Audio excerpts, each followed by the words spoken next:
All right, folks, welcome back. It's been a long process. It's over. The NFL draft is over, but I am going to do what I normally do every single year, do a little bit of work on prospects before they announce that they are going to go into the draft or not.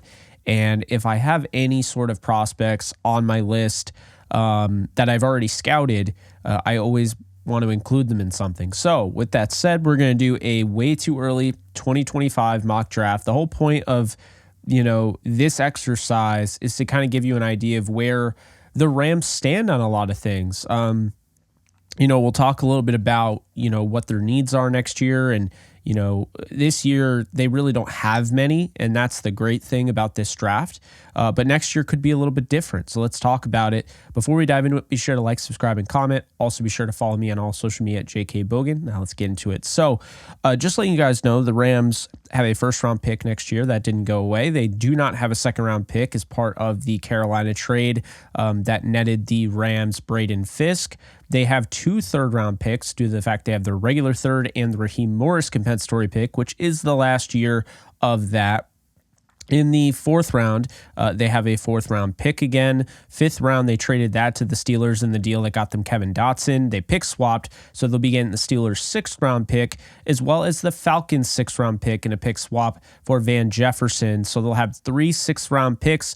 No 7th-rounder, as that goes to the Falcons as part of the Van Jefferson deal. So now that I got you caught up here, let me just make a few ground rules, okay? When we're doing this mock draft, I did not use a simulator. The mock draft simulator on PFF doesn't have more than 3 rounds, and I felt like that wouldn't really do us justice here. First off, the second thing is, I am well aware that these guys are probably going to go higher when the actual draft comes around. But as of right now, this is where I have them. And there's no telling where these guys are actually going to go. The value is just, undetermined.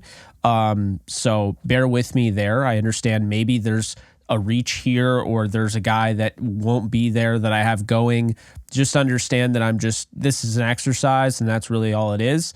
Also, I do not have any sort of, pick number, okay? So I don't know where the Rams will be picking come 2025. I think it's going to be towards the end of the first round, but who knows? There are people that have, they just go with the pick 19 because that's where they were last year when they do a way too early. There are people that try to predict. I see a lot that have them, 15 or lower, which is insane. For me, I'm not going to even predict. I'm not even going to give a certain pick. Just know that the guy that I pick in the first round is somebody that is likely going to be there based on right now. So let's talk about it. Now that we have all the ground rules taken care of, first round pick, that's all we're getting. First round pick was a little difficult for me because the Rams, a lot is hanging in the balance here. Next year, they have the class of Tutu Atwell, Ernest Jones, Bobby Brown. That class is all going to hit free agency. Of course, the Rams can sign them, but that is worth mentioning that they're all going to hit free agency. Also worth mentioning, Alaric Jackson, who is a restricted free agent who they signed to a tender. He is essentially on a 1-year deal. So he's going to be hitting free agency as well as Joseph Noteboom. Now, offensive tackle might be the biggest need next year. I did not go offensive tackle in the first round. Reason being, I didn't like the guys that were there, where I think the Rams are going to pick at the end of the first. So I tried to be somewhat realistic to that. I think a lot of the top tackles are going to go earlier, and I was kind of in no man's land. So I just decided to go with a corner that I think can help them right away. Next year, Tre'Davious White is going to be a free agent. Keep in mind, Darius Williams has a very easy contract to, move on from if he struggles this year. And Kobe Durant can play the slot if you really wanted to go out there and get a boundary corner, but you're worried about stepping on Kobe Durant's toes. So with that said, with the first pick in the 2025 way too early mock draft, I'm giving the Rams Jabbar Muhammad, formerly with the Washington Huskies, transferred to Oregon with Coach Lanning, 5'10", 183. I watched the tape on him, and he's an impressive guy. He's got the right mindset at cornerback. Nothing is too big for this guy. Really, he lets you know it on the field. He is, of course, the cover athlete of this mock draft. He is, the guy on the front of the thumbnail. And yes, sorry I couldn't get him in an Oregon uniform, but it is what it is. He was targeted more than any of the 2025 class corners in zone coverage, according to PFF.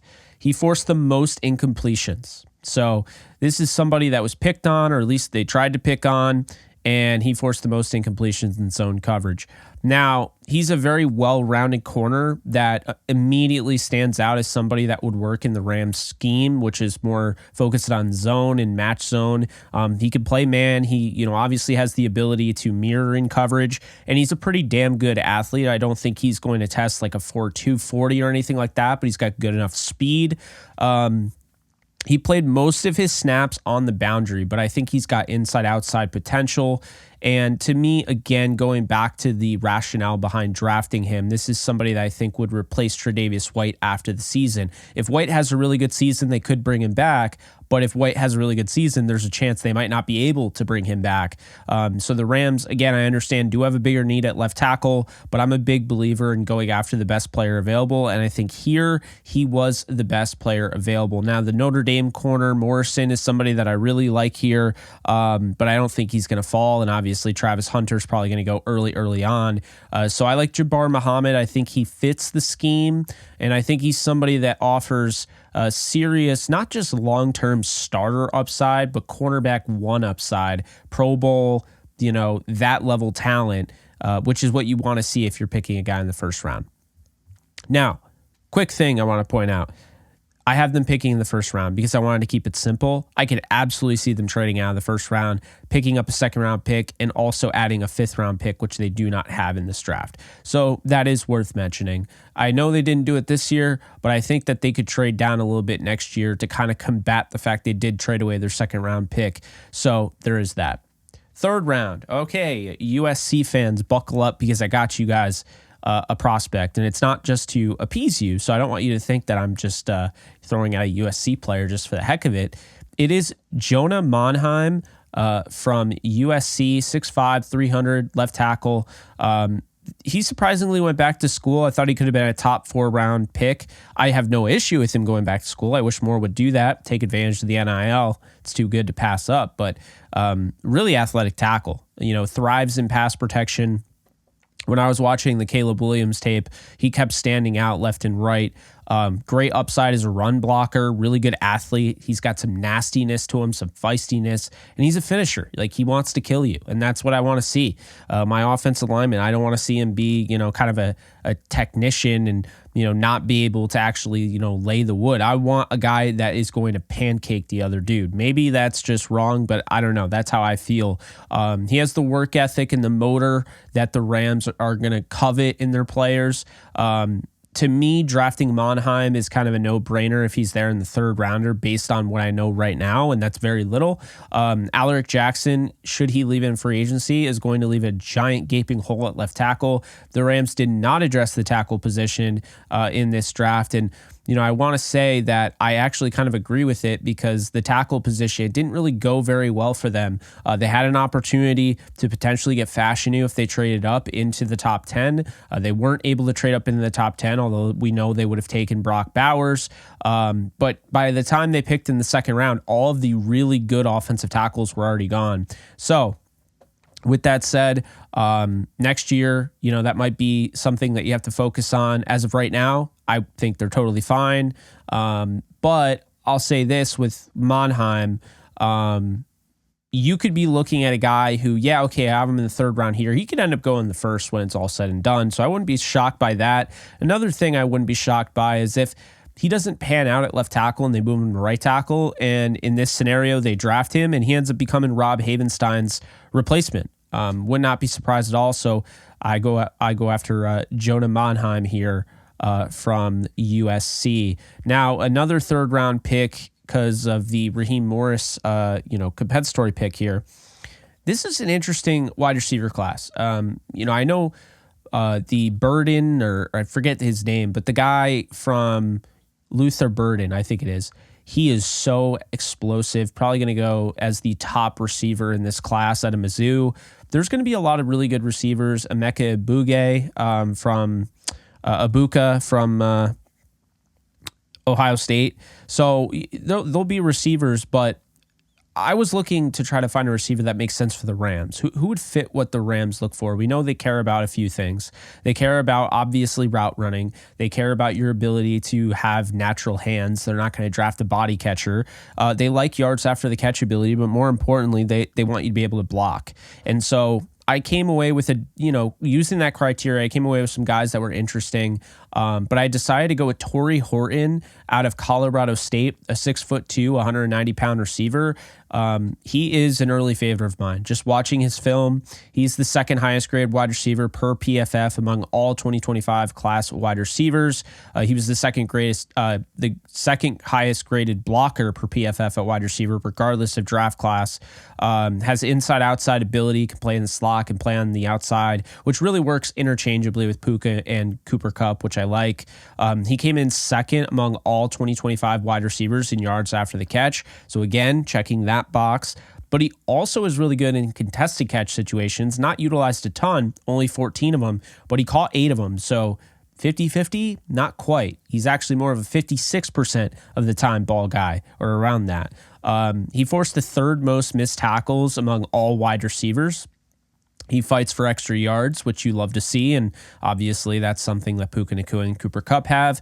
But drafting Horton is based on need because Cooper Kupp, Puka Nacua, and Jordan Whittington are the only wide receivers that are currently signed to the active roster in 2025. So that's something to keep in mind. Plus, we don't know what the future of Cooper Kupp is, so if they could get Tory Horton, I think he looks exactly like a Ram, and I know that's really lame to say because Colorado State, they literally have the horns. So there you go. Tory Horton's already wearing horns. His name is Tory. Last time the Rams had a wide receiver named Tory, that was Torrey Holt, and he was pretty damn good. But regardless of all of that, I'm a big fan of his game. I'm going to be watching him this year. He's somebody that really stood out to me on tape. They could bring back Tutu Atwell. They could bring back DeMarcus Robinson or Ben Skoranek. Never say never on that. But the Rams did not address this early on in the draft this year. And so for that reason, they waited until the 6th round for a guy like Jordan Whittington, who will likely replace, a Ben Skoranek in that role. But Horton has wide receiver 1 upside here. He'd be a great fit in the Sean McVay offense. I think he'd be a perfect fit. I don't know if he's going to go round 3, but as of right now, I think he's a round 3 receiver. I'll probably fall in love with him to the point I'll put him in the first round. But as of right now, round 3 receiver. Next up, we have quarterback, and excuse my bias here. Understand, I have a plan here. 4th round, quarterback, Jalon Daniels from KU. So the reason why I picked the Kansas quarterback, 6 foot, 215 pounds, he's been a long time favorite of mine. That's no, shocker there. I've talked about it many times. Daniels turned around the Kansas program. I mean, this program had 0 wins. I watched every game. I mean, they literally would not win a game. Then Daniels literally burned his red shirt and ended up, winning the game against Texas, showed a lot of, capability there. And, we got to see whether or not he was just, kind of this one-trick pony, one-hit wonder. We found out that this guy was actually really good. There's a chance this year, based on what I expect from Kansas, he's going to shoot up to the stratosphere, could have a similar, uptick with, that we saw with Jalon Daniels. But I got him here in the 4th. And the reason being is because, I think this is more realistic. He's somebody I've always kind of looked at in the Jalen Hurts mold, but I think obviously getting him in the 4th round kind of reminds me of like a Dak Prescott, who went in the 4th round, ended up being a franchise quarterback. So that's, good. But Daniels offers that mobility that you look for. The modern day mobility, he can take off and run it. I think with Daniels, when you look at what he offers, it's natural instincts. It's a guy that has great ball placement on his throws, and he has the ability to throw with anticipation, fit into a tight window, no matter where on the field. I think he can make every throw on the field. I think he's greatly underrated.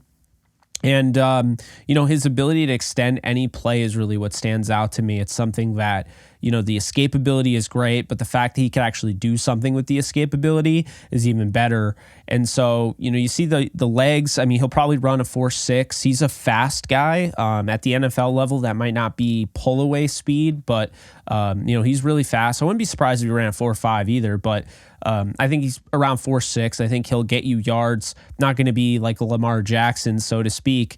But again, he can kill you downfield with his arm. He can kill you downfield, with his legs. And, this is somebody that can throw with velocity and accuracy on or off platform.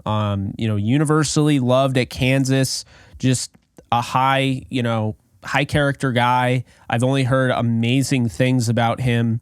And just the fact that he's turned down countless other programs. I mean, LSU came knocking. There were rumors about USC. There have been teams trying to get Jalon Daniels since he had that game against Texas. And he stayed at Kansas because he wanted to be a leader. He wanted to, be a weight-bearing wall at KU and build something from nothing. And I think that's something that Les Snead and Sean McVay and co. would really appreciate.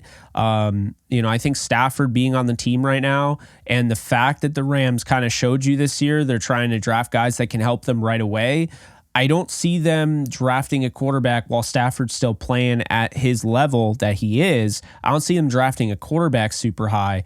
But Jalon Daniels, if you could get him in the 4th round, this is somebody that can compete with Stetson Bennett. Jimmy Garoppolo is not on the roster next year, only signed to a 1-year deal. If he beats out Bennett, this is somebody that could develop into a potential starting quarterback, potential franchise quarterback.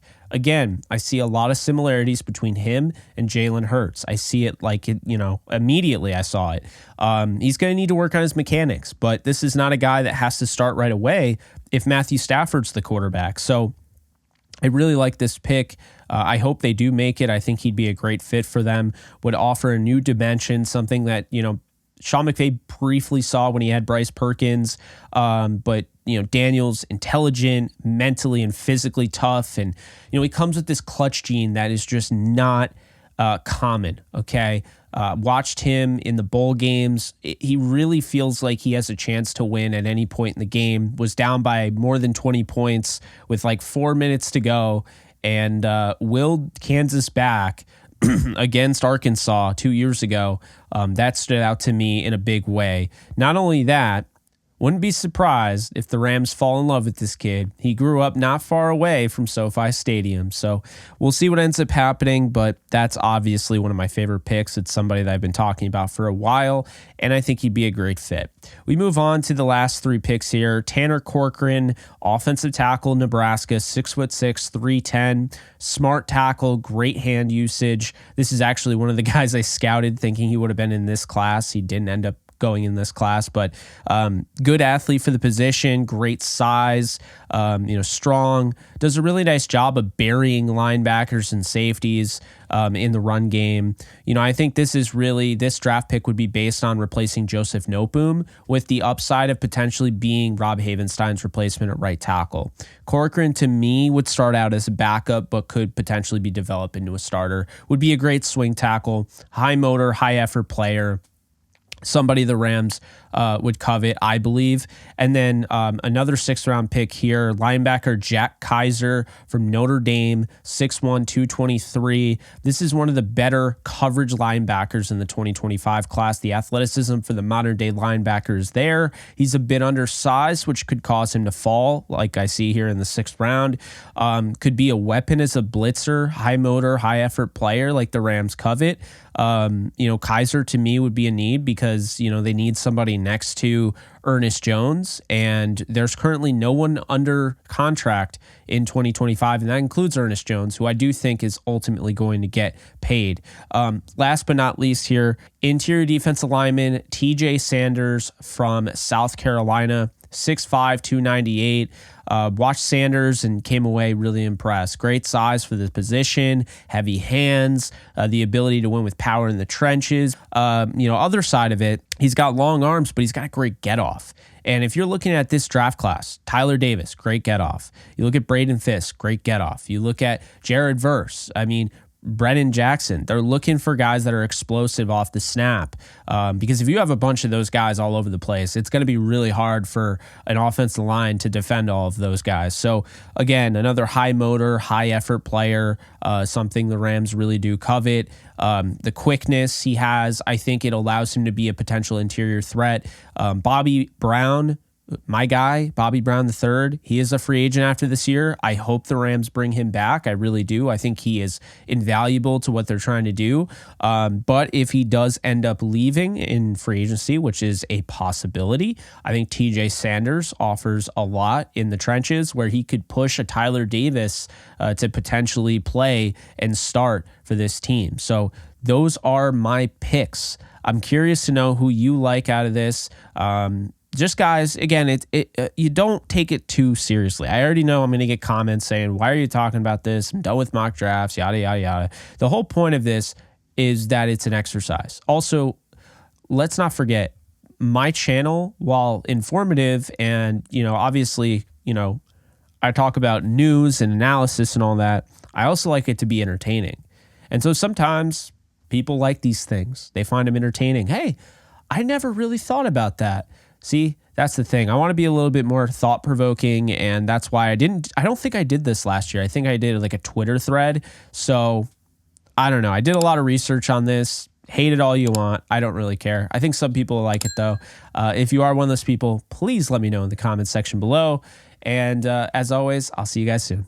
Later, folks. Do you love talking about the Rams, the NFL, or just want to be a part of a community?